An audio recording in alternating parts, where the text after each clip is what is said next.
শুরু করি বিএনপির যত ভুল নিয়ে। আসেন আল্লাহর নামে শুরু করি। বাংলাদেশ রাষ্ট্রের সাথে সবচেয়ে বড় গাদ্দারি এখন বিএনপি শুরু করছে। বিএনপি যদি মুক্তিযুদ্ধের আওয়ামী বয়ানি ফেরি করে তাহলে আলাদা করে পার্টি করার প্রয়োজনীয়তা কিসের? আওয়ামী লীগ করলেই তো পারে। তো মুক্তিযুদ্ধের বয়ান দিয়ে যে ফ্যাসিজম আওয়ামী লীগ চালু করছিল সে একই কাজ তো বিএনপিও চালু করলো। তাহলে বিএনপির নিজের রাজনীতি কোনটা? উত্তর হইলো যে বিএনপির কোনো রাজনীতি নাই। আওয়ামী লীগ তার বয়ান দিয়ে ফ্যাসিজম করছিল, কারণ সেটা করার জন্য যে জিনিসগুলো দরকার, যে ন্যারেটিভ দরকার সেটা তার ছিল।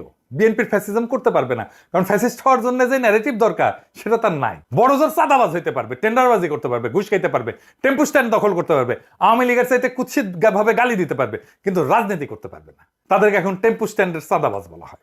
ভাষা ধার করতে হয় আওয়ামী লীগের কাছ থেকে। আওয়ামী লীগের বানানো মুক্তিযুদ্ধের বয়ানের বাইরে কোনো পলিটিক্যাল বয়ান বানানোর বুড়ো বিএনপি নাই। জিয়াকেও এই মুক্তিযুদ্ধের বাইরে কল্পনা করতে পারে না। আওয়ামী লীগের শত্রু বানানো দেখে আওয়ামী লীগের শত্রু জামাতকেই তার শত্রু বানাইতে হয়। আওয়ামী লীগ যেহেতু বানাইছে তাকেও বানাইতে হবে। সেজন্য সে আসলে দেখেন সে আওয়ামী লীগ বয়ানের ভিতরেই আছে, আওয়ামী লীগের ন্যারেটিভের ভিতরেই আছে। আওয়ামী লীগেররা যে গালিটা দিত বিএনপি একই গালি দিচ্ছে রাজাকার বইলা। যারা আওয়ামী লীগের শত্রু ছিল তারা এখন বিএনপি শত্রু হয়ে গেছে। সিপি গ্যাং এর মতো তারা ঝাঁপায় পড়তেছে আমাদের ফেসবুক পোস্টে। আওয়ামী লীগ আমারে বলতো আমি তারেক রহমানের টাকা খাই, বিএনপি এখন বলে আমি জামাতের টাকা খাই। চিন্তায় এতটাই গর্দভ সেই আওয়ামী লীগের বয়ান, আওয়ামী লীগের ভাষা, আওয়ামী লীগের ন্যারেটিভ দাঁড় কইরা সে আমাদেরকে ফাইট করতে হয়। বিএনপির কোনো পলিটিক্যাল বয়ান নাই, মানে রাজনৈতিক বয়ান নাই। তো রাজনৈতিক বয়ান মানে কি? ধরেন আপনাকে যদি বলা হয় আপনার রাজনীতি কি, আপনার উত্তর কি হবে? খুব সহজ প্রশ্ন মনে হয়, কিন্তু গুছায় উত্তরটা দিতে গেলে দেখবেন ঠিক অতটা সহজ মনে হইতেছে না। মানে যদি চিন্তার স্বচ্ছতা থাকে, মানে চিন্তার স্বচ্ছতা মানে ধরুন অ্যারিস্টটল হয়ে যেতে হবে না। চিন্তার স্বচ্ছতা হইলো আপনি যে বক্তব্য দেন সেই বক্তব্যটা কেন দিচ্ছেন, সে বক্তব্য কই থেকে আসছে সে সম্পর্কে একটা পরিষ্কার আইডিয়া ধারণা থাকা। এইটারে বলে চিন্তার পদ্ধতি। তো এই চিন্তার পদ্ধতি সম্পর্কে সচেতন থাকাই হইল চিন্তার স্বচ্ছতা। চিন্তা করতে পারা এটা মেলা কঠিন কাজ।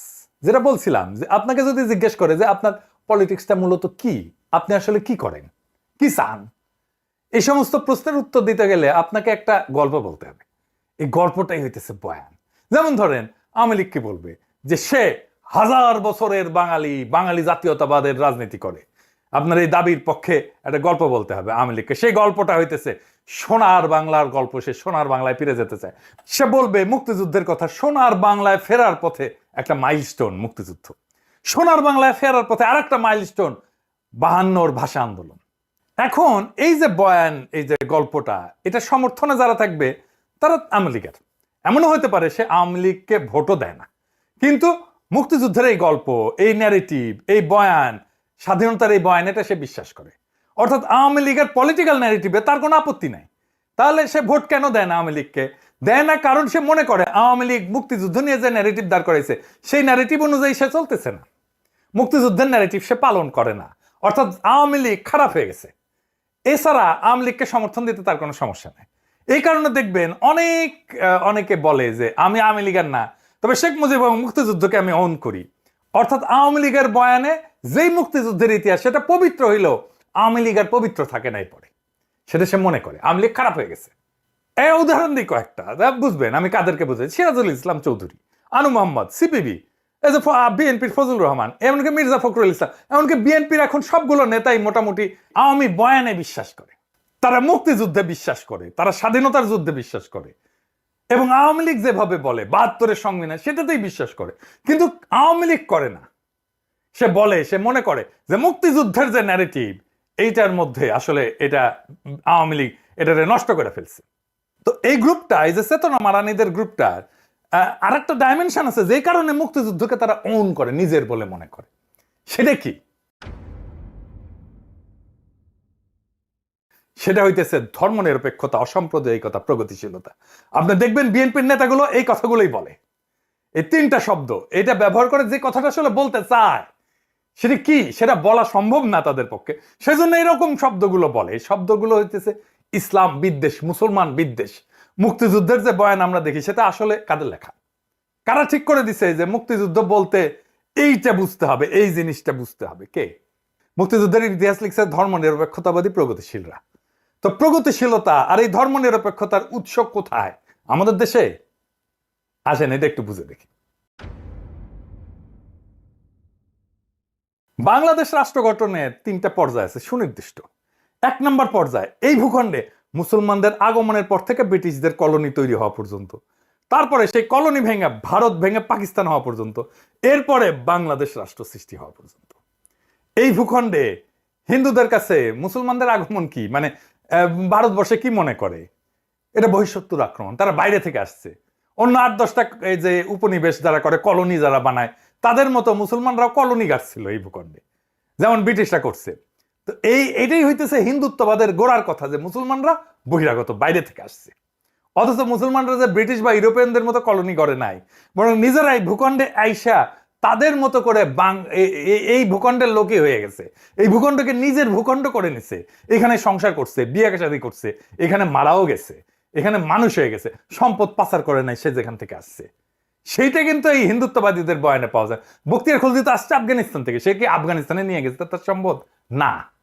তাহলে কথা দাঁড়াইলো এই যে মোদির মতো হিন্দুত্ববাদীদের কাছে মুসলমানরা হলে এই উপমহাদেশে কলোনাইজার, কলোনি করতে আসছে। এই কলোনাইজারদের কাছ থেকে বাঁচার একমাত্র উপায় হলো হিন্দুদের রাষ্ট্র গঠন করা। এটা বঙ্কিমচন্দ্রের রচনা পড়লেই বুঝবেন, শরৎচন্দ্রের রচনা পড়লেই বুঝবেন, দেখবেন যে কেন কিভাবে হিন্দুদের রাষ্ট্র গঠন করতে হবে। এই বয়ান দাঁড় করানোর জন্যই বঙ্কিম সারা জীবন কাজ করে গেছে। তাহলে বিষয়টা দাঁড়াইলো যে ভারত বা হিন্দুত্ববাদ এমন বয়ানই দাঁড় করাবে বা এমন বয়ানকে সমর্থন করবে যেটা হিন্দুত্ববাদের স্বার্থকে মুসলমান জনগণের স্বার্থের উপরে দাঁড় করাবে। আচ্ছা, এবার আসেন দেখি, আপনি যদি আমাদের এই দিককার এত পূর্ববঙ্গের বা বাংলাদেশের রাজনৈতিক ইতিহাস দেখেন, এখানে মূল দ্বন্দ্বটা আসলে কিসের ছিল, এই ভূখণ্ডের জনগোষ্ঠীর লড়াইটা কি নিয়েছিল, আসেন সেটা একটু বুঝে দেখি। তাহলে আমরা বুঝতে পারবো যে আসলে আমরা কোথায় যাইতেছি এবং কোথায় থেকে কোথায় আসলাম। এই কারণেই বাংলাদেশে ইসলামকে শুধু ধর্মে রিডিউস করে নিয়ে আসাটা প্রগতিশীলদের একটা কৌশল। কারণ তাহলেই সে ধর্মকে ব্যক্তিগত বলে ড্রয়িং রুমে আলাপে বিষয় বানায় ফেলতে পারবে, ড্রয়িং রুমে আটকায় ফেলতে পারবে, তার রাজনৈতিক প্রভাব থাকবে না। ভাষা আন্দোলন কিন্তু কোনো মাতৃভাষার আন্দোলন ছিল না, শুনলে খারাপ লাগবে, কিন্তু আসলে কেন ভাষা আন্দোলনটা হইল? এইটা ছিল গরিব কৃষকের ছেলের চাকরি পাওয়ার আন্দোলন। জমিদারি প্রথার শিকল থেকে রক্ত দিয়ে বেড়ে আসে কৃষক যখন শোনে রাষ্ট্রের ভাষা হবে উর্দু, অর্থাৎ সে বাংলায় কথা বলার ছেলে আর সে চাকরি পাবে না, সে বিদ্রোহ করে বসে। 52 ভাষা আন্দোলন এই দেশের মেহনতি মানুষকে চেনার একটা বিশাল সুযোগ। পাকিস্তান আন্দোলন করে পাকিস্তান বানানো বাঙালি মাত্র 5 বছরের মাথায় রাষ্ট্রের বিরুদ্ধে বিদ্রোহ করে বসে। ফলে এদেশের জনগণ যে নিজের স্বার্থ বুঝে এবং বুঝে নিতে চায়, অন্তত তাকে বেশি দিন মুখে চুষনি দিয়ে চুপ করে রাখা যায় না, সেটা এই ঘটনায় বোঝা যায়। আমি এই জন্যই বলতাম, বারে বারে বলতাম, হাসিনার শাসন টিকবে না, কোথাও কোনো প্রতিরোধ নাই। আমি তখনও বলছি টিকবে না, আপনারা অবিশ্বাস করছেন অনেকেই, বলেন আমি বাড়ায় বাড়ায় বলি, আমি সকাল সন্ধ্যা হাসিনাকে ফেলাই দিই। এটাই আমাদের শক্তি। অনেকে আবার বলে যে আবার ফ্যাসিবাদ আসবে, আসতে পারে, টিকবে না। অনেকে বলে ভারতীয় আধিপত্যবাদ আসবে, আসতে পারে, টিকবে না। অনেকে বলে বিএনপি আওয়ামী লীগের শাসনের মতোই শাসন চালাইবে, চালাইতে পারে, টিকবে না। বাংলাদেশের মাটিতে বাতাসে এমন কিছু একটা আছে, এটা মাথা নোয়ানোর না। এটা আমি আপনি না থাকি, বাংলাদেশ আবার জায়গা উঠবে, বাংলাদেশ আবার প্রতিরোধ করবে। যা বলছিলাম যে হিন্দু জমিদারদের শ্রেণীর যে সাংস্কৃতিক বয়ান, এই আধিপত্য, এই আধিপত্য তৈরি করে কে? আধিপত্যই তৈরি করে প্রগতিশীলতা, অসাম্প্রদায়িকতা এবং ধর্মনিরপেক্ষতার নামে। কারা করে? প্রথম আলো, টেলি স্টার, সিপিবি, ছায়ানট, উদিসি, এদের মাধ্যমে। যে কথাটা বলার জন্য এই 3টে শব্দ ব্যবহার করে, সেটা কি ইসলাম বিদ্বেষ, মুসলমান বিদ্বেষ। কারণ কি?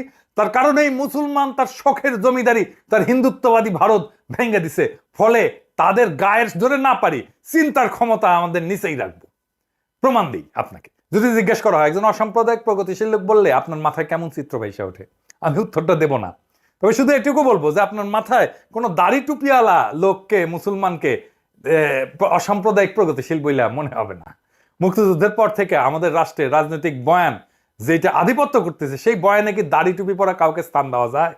ভেবে দেখেন। আমাদের প্রধান বয়ানে দাড়ি টুপি পরা সবাই হলো পাকিস্তানি, এবং জাফর ইকবালদের মতো সবাইকে পাকিস্তান পাঠিয়ে দিতে হবে। যে দাড়ি টুপি আর লুঙ্গির মুসলমানরা বাংলাদেশ রাষ্ট্র বানাইলো, তারাই এখন এই দেশের শত্রু, আর মালিক হইল কলকাতার সোনাগাছির খাটের যোদ্ধারা। এই দেশের অসাম্প্রদায়িকতা হইল পয়লা বৈশাখে রমনায় সিঁদুর ধুতি, হাতে শাখা পইরা মুসলমানদের ছেলেমেয়েদের নৃত্য করা, আর দাড়ি টুপি বোরখার আদম হইল দেশকে জঙ্গি বানাইতে চাওয়া চরমপন্থী ইসলামিস্ট। এই তো প্রগতিশীলদের বয়ানে মুক্তিযুদ্ধ, তাই না? যে গরিব মুসলমান কৃষক জমির মালিকানা আর অধিকারের রাষ্ট্র বানাইতে বহু সংগ্রামের শেষে এই বাংলাদেশ বানাইলো, সেই বাংলাদেশে তারা হয়ে গেল দেশ বিরোধী। খুব মজার ব্যাপার না? আর এই বয়ানের কারিগর কারা? এই বয়ানের কারিগর হইতেছে সেই প্রগতিশীল সাম্প্রদায়িক ধর্মনিরপেক্ষ ভাইয়েরা আর বোনেরা। এই বয়ানই তো হিন্দু জমিদারদের কালচারাল ন্যারেটিভের আধিপত্যের বয়ান। যে বয়ান এসে থিতু হয়েছে আওয়ামী লীগের হাতে। ফলে আওয়ামী লীগ হয়ে উঠছে ভারতের একমাত্র বর্ষার স্থল।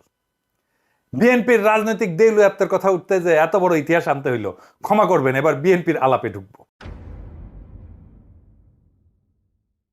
জেনারেল জিয়া হইলেন এই দেশের ইতিহাসের দ্বিতীয় প্রধান রাজনৈতিক ব্যক্তি, যিনি ভারতের সৃষ্ট বাংলাদেশে অনুষ্ঠিত এই বয়ানের বিরুদ্ধে দাঁড়ায় পড়ছিলেন দ্বিতীয় ব্যক্তি হিসেবে। প্রথম ব্যক্তি কে ছিলেন? মৌলানা ভাসানী। অর্থাৎ মুক্তিযুদ্ধ তথা বাংলাদেশের পলিটিক্যাল ডমিনেন্ট বয়ানকে ভেঙে নতুন বয়ান দাঁড় করাইছিলেন জিয়াউর রহমান। তিনি যে খুব শক্ত বয়ান দাঁড় করাইতে পারছিলেন তা না, তবে আওয়ামী বয়ানের বাইরে তিনি আসতে পারছিলেন। ফলে ভারতের হেজিমনির বাইরেও যে এদেশে পলিটিক্স করা যায় সেটার পথ তিনি দেখাইছেন। এমনকি মৌলানা ভাসানী ক্ষমতায় আসতে পারেননি, জিয়াউর রহমান ক্ষমতায় চলে আসছিলেন। সো মৌলানা ভাসানীর চেয়ে এক ধাপ আগায় জিয়াউর রহমান ইন্ডিয়ার কালচারাল ডমিনেন্স পলিটিক্যাল বয়ানের বাইরে নতুন একটা রাজনৈতিক চিন্তা দেখাইছেন এবং সেই চিন্তাকে ক্ষমতাশালী করে তুলছেন। আজকের বিএনপির অবস্থা কি? আজকের বিএনপি মুক্তিযুদ্ধের কথা বললে, ৭২-এর সংবিধানের কথা বলে রাজনীতি করতে চাইতেছে। প্রথম আলো ডেইলি স্টারের সামনে জিয়াফত দিলে বিএনপির পুচ্ছে আগুন জ্বলে যায়। এদের সৃষ্টিশীলতার অভাব থাকার কারণে সে গালি এখন শুধু জামাতের মধ্যে সীমাবদ্ধ থাকতেছে না। এখন যারাই বিএনপির নির্বুদ্ধিতা নিয়ে কথা বলে সবাইকে আলবটর বলে। আমাকে বলে আলবটর কমান্ডার বলে, আপনি নাকি আলবটরের কমান্ডার।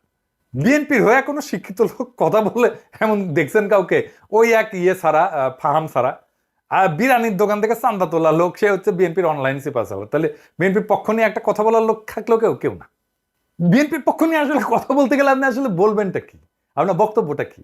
বিএনপির রাজনীতি কেন করবেন? কেন আপনার পক্ষে আমার যাইতে হবে? কোনো উত্তর আছে? কোনো উত্তর নাই।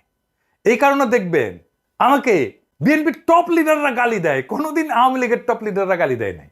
কারণ তাদের আমার কথার জবাব দেওয়ার মতো মাল ম্যাটেরিয়াল তাদের মাথায় নাই। হার্পিক মজুমদার যে বয়ান তৈরিতে যে পারঙ্গম, সেটাও তারা পারে না। কেন আওয়ামী লীগের রাজনীতি করবেন এটা বলতে বললে হার্পিক মজুমদার যেভাবেই হোক, চেষ্টা করে হোক, সত্য মিথ্যা মিলায় ১ ঘন্টার একটা বক্তৃতা দিয়ে দিতে পারবে। কিন্তু এই বিএনপি সকল মাথায় হ্যাক করলেও বাজারি কথাবার্তার বাইরে ২ মিনিটও কথা বলতে পারবে না তারা। চ্যালেঞ্জ দিলাম, পারলে কইরেন। পারলে তো হাসিনের বিরুদ্ধে বয়ান আপনারাই তৈরি করতেন, আপনারা তো করতে পারেন নাই। বিএনপি জনগণের উপরেও ভরসা পায় না, তাই ওয়াকারের কোলে গিয়া ওঠে, ইন্ডিয়ার সাথে নেগোশিয়েট করে। যে বাংলাদেশ তাদের নেতা হিসেবে বরণ করে নিতে তৈরি ছিল, সেই জনতা মুখ ফেরায় নিচ্ছে তাদের থেকে। বিএনপির এই রাজনীতি আত্মঘাতী। বিএনপিতে যদি র্যাডিক্যাল পরিবর্তন